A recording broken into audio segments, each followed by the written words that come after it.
disproportionate force. So Man, he was getting beat up by 4 people, bro. But that's come on now, come on. Listen to me. Listen to me. I don't even think you ain't about to build no friendships on the back of LeBron like that on this podcast. Hey, look, I ain't trying to build no friendships on the back of LeBron because I don't even like LeBron like that. He said there's some people that I don't even like that. No. And look, LeBron one of them, but I'm gonna give him his flowers. I'm gonna give him link nobody. Charleston White, a wild dude, man. Charleston White, he do it for the views, he do it for the clicks, he do it for the gram. Kobe better than Jordan, he better than Shaq, he better than Tim, he better than Magic, he better than Dirk, he better than every fucking body. What's up, y'all? This Big L. We back with another episode, y'all. It's Bros on the Bricks. Today we got some good topics, but before we get into any of that, I want to introduce my co-host for the day, OBOY Enterprise, OBOY Entertainment, Damo. My man been running all the shows, all the parties. If you've been to any of the parties in the DMV area, biggest names, y'all. I guarantee you my cousin was throwing them jumps. We about to have a good time, kick some flavor. Go ahead, let them know what's up with you, Damo. This your man Omega, a.k.a. Damo. You know what I'm saying? OBOY Stamped, OBOY Enterprises. Y'all already know what it is. You know what I'm saying? OG club promoter in the city. Yeah. Retired now. You know what I'm saying? Wifey told me I had to come home. So, you know what I'm saying? We done with the parties, but, you know, we on the bigger and better things. So, this about to be the beginning of a whole new wave right here. So, cuz, we always vibing. We always chilling. We be having our moments where we just, you know, converse. We talk. Have our little conversations, bro. One thing that we were talking about the other day that I feel like we could bring to, you know, our podcast or, you know what I'm saying, to bring to the ears of our fans or friends is the Carmelo Anthony situation. Before I dive deep into how I feel about it, I want to know how you feel about it. For me, I feel like the whole situation is kind of being blown out of proportion. You know what I'm saying? Of course, we don't never want none of our black men to end up behind bars, especially at that young age. For 35 years, got to be realistic about the situation. It's one of them things where he just made a real big mistake. You know what I'm saying?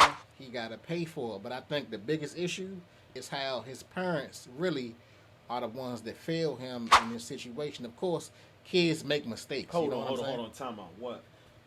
You believe in this situation with the Carmelo Anthony stabbing the guy, the white guy that put his hands on him? You believe that his parents failed him? And if you do, elaborate what you mean by that. All right, this what I mean, right? So, again, you know, teenagers, kids, they all make mistakes, right? So, with that being said, after he made that mistake, you know, at that point, he's in the hands of his parents, and they trying to keep him out of the system, right? So, it was a lot of things, a lot of missed opportunities that his parents didn't jump on that would have helped him get lesser time in this situation, because one thing that's never been in dispute is that he did unfortunately stab and kill that other boy, you know what I'm saying? Mm-hmm. So, you know, RIP to him, you know what I'm saying, condolences to his family and all of that, but his parents didn't really capitalize on a bunch of different things because they got representation, and I forgot the dude's name, I can't think of his name right now, but this dude that they got to represent them, you know, he was an ex-convict, and nothing against ex-convicts, but when you trying to keep your son out of the system, you want to present yourself as clean and upstanding as possible, and you don't want to start that with an ex-con. On top of that, when the dude father, Austin Metcalf's dad, came to their press conference, that same ex-convict had him escorted out by police. For what? Just for him being there. He had already told them, you know, I already forgive Carmelo for what he did. But at that point, if that's me, if I'm representing them, I'm going to be like, all right, well, look, come on up here, you know, talk to the people, you know what I'm saying, let them know what's on your mind. Thank you for forgiving our son, you know what I'm saying? It's an unfortunate thing that happened. And just, you know, you want to try to make amends in a sense. Right. Because the court going to look at all of this. You know what I'm saying? I didn't have my little small court cases and stuff like that when I was younger. And one thing that you want to do, if you got long hair, you want to cut your hair, get the fresh shape up, you want to go in there, put your best foot forward. And that's just the small, simple stuff. So when it comes to other things like that, it's the same thing. They raised like over $500,000, right, for Carmelo and his family during this time frame. One of the things that they could have did, they could have offered it. You know what? Let me give you 10,000, 20,000 for your son's funeral. I can understand that on a business aspect, but I can see them going at this from a perspective of our child, for one, was defending himself. No matter how the turnout, no matter what the turnout was, their child was defending themselves. Every right to be like, I'm riding for my son regardless. And whether or not that was the right thing to do, I do feel like the parents wouldn't have been in the mindset to maybe, you know what, let's take this, which would have been, to me, a great marketing strategy to have them looked at as had Carmelo Anthony looked at as a clean, good child, saying the child is being raised in a good atmosphere. I'm just even trying to put this money towards the kid's funeral that my son killed in self-defense. You get what I'm saying? Exactly. So I do understand that aspect, but you can't expect somebody that's out here, like you cannot expect a mom and a father to sit here and want to even think in that type of manner when they got people saying fuck Carmelo Anthony. They don't, if just something don't happen to this situation, if justice don't get served through the system, then we're gonna take matters into our own hands. If you're rooted in God, it may be a little bit easier. Those relatives of Carmelo Anthony were in a situation or in a mindset or emotions of defending him versus worrying about the person he killed. You know, which and ultimately paid the price for that. You got to think about where I started at, and where I started at was keeping him out of jail. Because one thing again that's not in dispute is whether or not he stabbed that boy and whether or not he died. You know what I'm saying? So that's not a discussion. Why it happened is one of those things that's still kind of up in the air. A lot of people say it was self-defense. A lot of people say he did too much. It's a whole bunch of opinions going on about the reason why. But the fact that it happened is not in question. It happened. His son died. What if it had been reversed? What if Carmelo was the one that had died and the white man's son was the one that had killed him? So at that point, I would want someone to, you know what I'm saying, offer to pay for my son's funeral because they just killed him. You know what I'm saying? I would want that as a parent if I was going through that. You got to kind of put yourself in that man's shoes, and then you got other people, not the father, you got other people talking that mess, and if you let that deter you, if you let that get you emotional, that's where you miss these opportunities at, because they probably thought like what you were saying. You know what I'm saying? But one of the first things I said was the father came in there and said, I already forgive Carmelo. That's a hard thing to do. I can't even say that I could do that fast after it happened. I'm still mourning my son. My son ain't never coming home no more. You know what I'm saying? So with that being said, it take a big man to do that. But the thing that really, I think, hurt the case was all of the outside noise. You got a lot of white people saying all type of racist stuff. Then you got our people saying it was self-defense, this, that, and the third. And cool, I get it. I understand it. You know what I'm saying? But at the end of the day, we got to just worry about the facts. And the facts is, he stabbed that boy. You know what I'm saying? And we got people talking about the stand your ground law. Now, stand your ground is one of those things that you have to meet force with a proportionate force. So man, he was getting beat up by 4 people, bro. That's come on now. Come on. Listen to me. Listen to me. Hearing you out. Listen to me. He'd been pushed right one time, and then 3 other people with him. Not even to add on to the fact that the person who initially pushed him was twice his size. 3 other people on top of that chose to put their hands on this man.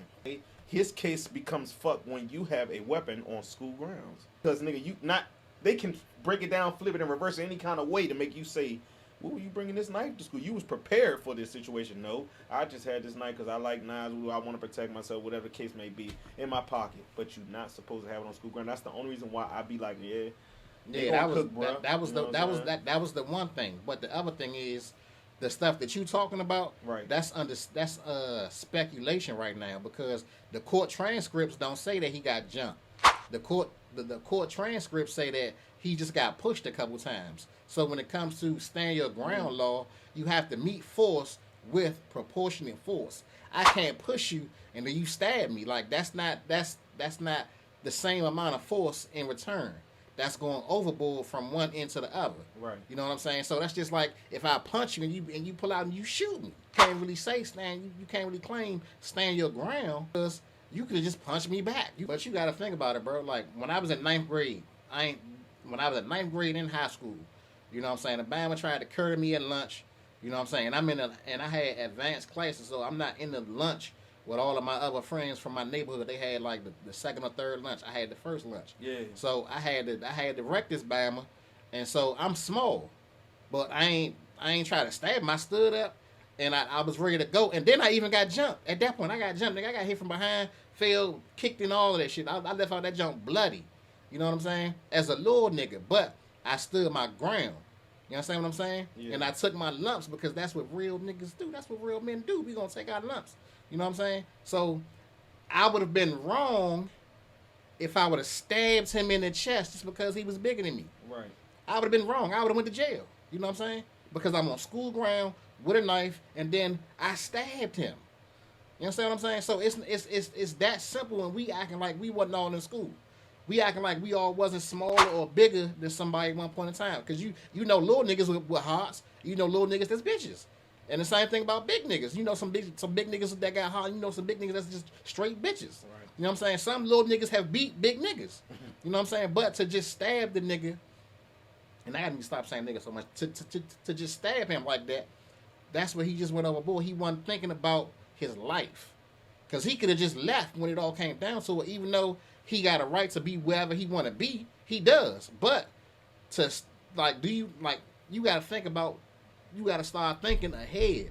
You got to think 1 and 2 and 3 and 4 steps ahead, because he didn't think about what's going to happen if he do that. Ain't no way he could have thought about that. You understand what I'm saying? Because if he did, he would have known that stabbing him straight flush in his chest, because it's nothing but jail for you, brother. Exactly. Because what he could have did was he could have swiped at him. He could have cut him. But he stayed, and then for him to do that, he got to raise the knife up like this because the nigga was taller than him, so he can't stab up like that. He gotta, you know what I'm saying? That's what he had to do. Most likely for that to have that impact and for him to die like that. That's a mean jump. Yeah. And I'm not going to advise none of my kids to do what he did. You understand what I'm saying? I'm not going to advise my son to be a bully, because Austin. Let's not forget that Austin definitely was wrong for that. You know what I'm saying? All of that bullying shit, you know, that shit is all the way wrong. You know what I'm saying? I don't mess with that by any means. No way whatsoever. Like, that's just crazy. You know what I'm saying? But you gotta think before you react. I feel like it wasn't no balance in this situation. Like, he didn't. Yes, unfortunately, we're gonna say an immature teenage little boy should have just said, "I'm walking away." You know what I'm saying? When in our times, it's never went like that in any kind of situation. So it's like, that's kind of hard to say. And then saying that somebody should walk away while knowing that they have a weapon on them is crazy. But I also know that he brought this kind of on himself. But I sympathize for him, because it's like, fuck, this nigga didn't go to school worrying about doing that. He probably had the typical mindset. I'm gonna carry this just in case somebody doing something to me. You know, so happened to be a situation where somebody met their demise. But yeah, man, Carmelo Anthony ended up getting 35 years for that. Yeah. I feel like that was he took it to trial. So I mean, what you expect? That's what got him fried every time. Because again, we talking about, it's not even no discussion on whether or not he stabbed him. Right. There's not no discussion of whether or not the boy died. He stabbed him and he died. So go ahead and plead me out. You know what I'm saying? Go ahead and plead me out. Let me get 10, maybe 15. I'm going to do half of that. I'll be home and I'm at like 25, 26, something like that. Yeah. You know what I'm saying? But not take it like it, bro. It was so many mistakes in this junk, because if you going to try the self-defense angle, why not let him testify for himself? You can get his point of view, what was going on in his mind, and where he was coming from at that moment. They didn't want him to say the wrong thing. This is a risky moment, man. You don't want to sit here and throw the whole case away, because you know one wrong statement, one wrong thing said during this trial, and it's over. Even though he still didn't take the stand for himself, but and that's where his lawyers come in at when it comes to coaching him on what to say, because they know. They know what they're going to ask him, and they know most likely what the defense is going to come with. You know what I'm saying? But anyway, how you feel about my man LeBron James going into his 24th season. 24th season, bro. Come on, bro. How do you feel about LeBron going into his 24th season? Hey, look, LeBron been playing longer than most of my kids been alive, and all my kids grown. So, hey, I give him that. You know what I'm saying? To stay playing at a high level, and to stay, you know what I'm saying, relevant this long, it's definitely unheard of. I think Kareem might have been the only one that played like more than 20 years. Yeah. You know what I'm saying? And LeBron, he still in shape. He ain't looking crazy out there. You know what I'm saying? He's still in shape, but he's still right now top 15 in the NBA right now. Okay, I'm glad you ain't say top 5. I'd have had to shut you down. I ain't gonna say top 5. I give you top 15. I give you so much talent. I want to say top 20 though. I really want to say top 20. Like that. What top? Who, man? I ain't gonna even do that. LeBron is top 15 at best right now. He's in the top 15 at best, and he ain't 15. I'm gonna say top 15 to 20. I'm gonna toss it up a little bit. Top 15 to 20 for sure. Bruh, it ain't even 15 players that you. It ain't even 15 to 20 players that you would rather have on your team in the NBA right now over LeBron. I can definitely name 15. Stop, bro. Like stop, bro. 5 for sure, 10 for certain. 15 most likely. That's what I'm 15 saying. Most likely. Cause I got a lot of niggas I don't like, but they hoop. They hoop. Cause like I don't even think you ain't about to build no friendships on the back of LeBron like that. I ain't trying to build no friendships on the back of LeBron because I don't even like LeBron like that. He said there's some people that I don't even like that. And look, LeBron one of them, but I'm gonna give him his flowers. I'm gonna give him his respect because he didn't earn that. You know what I'm saying? But I feel like LeBron messed up the game. Doing what? In the long run. Don't say that flopping shit, man. Well, nah, he definitely. Hey, look, that's not what I was talking about. Everybody. But he set the trend with that. LeBron was the first one out here flopping. You know what I'm saying? And now you got Bama's like Shea doing it. You know what I'm saying? So you blaming Shea bullshit on Bron? Nah, what I'm telling you is Shea like 27. He grew up watching LeBron flop. He was a kid watching LeBron flop. He said he crawled. You know what I'm saying? He was 13 years old watching LeBron flop in the NBA. You understand what I'm saying? So LeBron set that trend because in for his age group, who was the one in the league that they wanted to be like that? You know what I'm saying? They wanted to be like LeBron. And now now LeBron got a bunch of flopping ass players in the league. You know what I'm saying? That's what it is. You know what I'm saying? So it's one thing I like about Wemby, to me, is bringing back that rivalry, that energy. Like, I ain't trying to be your friend, I'm trying to crush you. He bringing that tough shit back? I think he is. Nah, you know what his bitch ass just did the other day? After the finals, bro, this man says, see you guys never. If that ain't the softest shit, if that ain't the softest... the nigga 22, man. See you guys never. The nigga 22, man. He went in the house and cried. He might did, but one thing I know he did is he about to be hooping all summer, trying to figure it out, you know what I'm saying, so he can get right back. See, it takes 100 more games until we're back here. Yeah, he mad because he trying to get there. You know what I'm saying? He trying to get there. Like, for me, I feel like they were supposed to win. They all had that beating OKC for nothing. Hey, nah, I'm glad they knocked OKC out. I hated them. They did that shit they did it for nothing. They did it with the expectations of winning the freaking finals. Of course. And then fumbled the Of course they did. You know what I'm saying? But they young. And then a veteran player was the one that had some of the biggest errors that cost them games. Like that one, all he had to do was grab the ball, which he did, and hold it, let them foul you. This nigga tries to do a layup and get blocked. And they get the ball back. And then they get that fluke-ass score. Respect New York. Shout out all my New York fans. Y'all niggas are on one for the rest of the year. I already know it. Yeah, son. We's the champions, son. All that. I give y'all that. Respect. You know what I'm saying? I couldn't even imagine how it was in New York once they won that game. I know that shit was crazy. I heard a couple of shots got fired and all of that. You know what I'm saying? So yeah, y'all get that. You know what I'm saying? It's been a long time coming. Y'all ain't been champions since like the 70s. So Yeah, respect to all my NY fans. You know what I'm saying? Y'all got that. But next year, Spurs in 6. Stupid. No matter who they playing, Spurs in 6. That's what I'm on. You know what I'm saying? I feel like they're gonna flip De'Aaron Fox for somebody like Jaden Brown or Ja Moran or somebody crazy. Like, nah, I wouldn't even invest in Ja right now because they don't need Ja. They got Ja is what he like a shooting guard. They don't need Ja. They got Dylan Hopper. They got Devin Vassell and they got Stephon Castle. they still need somebody with experience to give them the push. Like, not De'Aaron Fox though. Yeah, Just somebody else. And it's crazy because he was clutch player of the year like 3 years ago. Oh, you know what I'm saying? He won the whole trophy and everything. You know what I'm saying? That's a trophy. I ain't never seen I think that was the first year that they did that. You know what I'm saying? He won it. You know what I'm saying? But he just got he now has a track record of fumbling in big moments. You know what I'm saying? Because New York coach got fired. Talking about him. Yeah, because matter of fact, that's when he was with Sacramento, and he did something similar to. Was that a playoffs game? I don't even know if it was a playoffs game, but I know he basically they was down 3. He was supposed to just guard them, stay on them. He playing off and help and all of that. Then he run up to the bam while he's shooting, fouls him, so he makes the shot and then gets the free throw, and they lose the game because of that.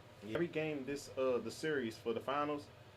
In the first quarter, they jumped out. They were up by 10. They were up by double digits every first quarter. That's what I'm like, bro. Y'all, they really gave the game away, bro. Y'all started off foot on the gas and slowly let up every single game. I was disappointed in them, but I'm also not mad at them because it's like this is a learning moment for Wemby. For one, Wemby is a little ass boy, and he was being proven to be a little ass boy about the Knicks. And this is all it's going to do is build him up to be even more of a dog. He's not in his prime, bro. He's still basically a tall, big-ass teenager. Yeah, get that nigga 3 more years, bro. He's going to be dogging. Wait till he do it. Remember, think back to Giannis, bro. Giannis has been always a decent size. But Giannis was bony. Yeah, he was skinny. 4 years into the league, 5 years into the league, it was over. He was three steps from half-court line. He was at the fucking bucket. Yeah. Then one summer he called LeBron. He was like, "Yeah, man, I need your steroid package, man. Fly me in." Stop that shit. And then he came back hot. He came back diesel on them niggas. No, that's what happened. He said he hit up Jordan. He hit up Jordan for that bullshit. That's what he gonna do. He said, "Jordan, your eyes yellow as shit." You know, he was on them steroids since he was 20-something. Nah, that's because Jordan from the half court. Hey, look, Jordan be drinking like a motherfucker, man. Jordan be drinking and smoking them motherfucking cigars and shit, man. But that's still the GOAT, though. That's still the LeBron father. You know what I'm saying? So. Oh my God. Yeah, we know what it is. You saw what my man said the other day. He said, "Man, I ain't putting nobody over top of me." Well, if you talking about no homo, I look. If I was LeBron, I wouldn't do. I mean, I feel like LeBron character-wise, I wouldn't put that over Jordan or Kobe. But like athletic and playing basketball, longevity, bro, that nigga better than them niggas, bro. Yeah. Hey, that's because look, better than Kobe, better than Jordan, he better than Shaq, he better than Tim, he better than Magic, he better than Dirk, he better than every fucking body. Hey, my man suspected steroid cycle like that. You know what I'm saying? I ain't trying to. He give you a little bit of this. Been getting that he bag. He a little bit of that. You think he need? Listen, really think about it. You think he needs some cheap little steroids when my man put $1 million into his body every year? I don't care about none of that. You wanna know why I don't care? You wanna know why I don't care? I'm gonna tell you why I don't care. Because he spend $1 million, but he still gotta rest. He gotta rest. You know what I'm saying? If you spending $1 million, why you still gotta rest? He human, nigga. What you think he paying for a battery? Listen, hold on. Like he's supposed to be no fatigue. Was Kobe taking rest games? Hell no. Was Jordan taking rest games? Hell no. Jordan them niggas didn't play when they was hurt. Nah, Jordan and them never score over 100 points, bro. Neither did LeBron. What you talking about? I'm talking about their games were never over 100 points. Bro, how many? Okay, so let me. First of all, that's irrelevant because it's not irrelevant. I'm gonna tell you why. I'm gonna tell you why. I'm gonna tell you why that's irrelevant. Slowish.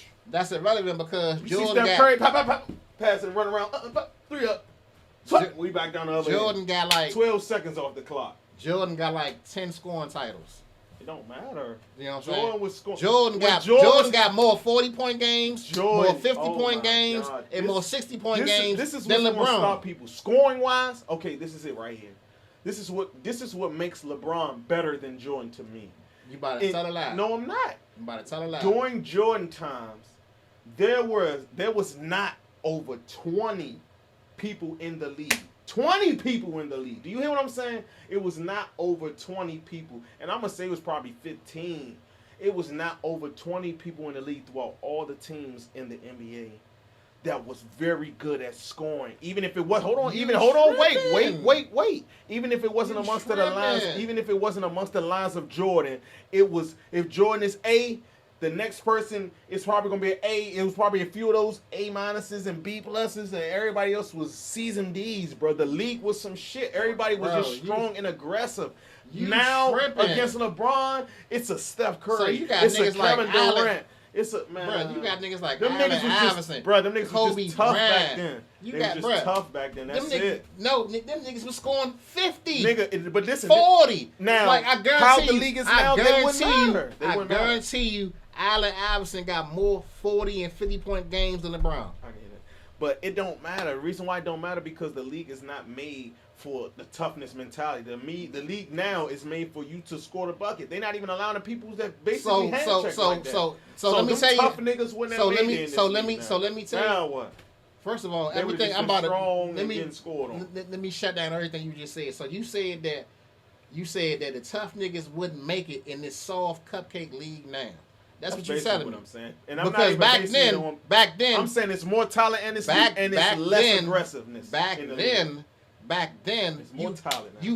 If for a nigga to score 50 and 60 points, you had to you damn near had to resist clotheslines and all of that because you was they could foul you, they could hand check you, all of that back in the day. And that's all the stuff that they can't do now. If you touch niggas too hard now in this league, you getting called for it. You know, you guys, y'all always tapped into when I have a podcast regardless, but today was one of many with my cousin, man. We're going to have more and more and more. We always got stuff to talk about, whether it's just me and him without the cameras on or whether we're going to cut these cameras on and record ourselves and talk about it.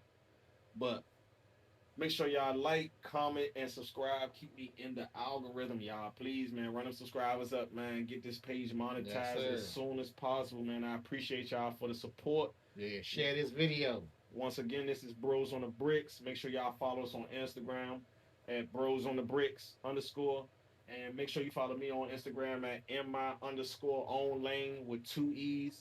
Damo, your Instagram? Yeah, follow me at Omega_DA_boss. Omega the boss. Yeah, make sure you click my man link in this bio. He got some gear for y'all too. Got a whole bunch of stuff. One-stop shop Damo. Yeah. And if you need roses, if you need Plan Bs, if you need any type of sexual accessories, the link will be in the bio. We getting that together now, but we have everything you need. Make sure you shop with Bros on the Bricks at brosonthebricks.com. And we will have everything for you coming soon, y'all. We're going to turn this shit up to a whole nother level, y'all. Bros on the Bricks. See you guys another time.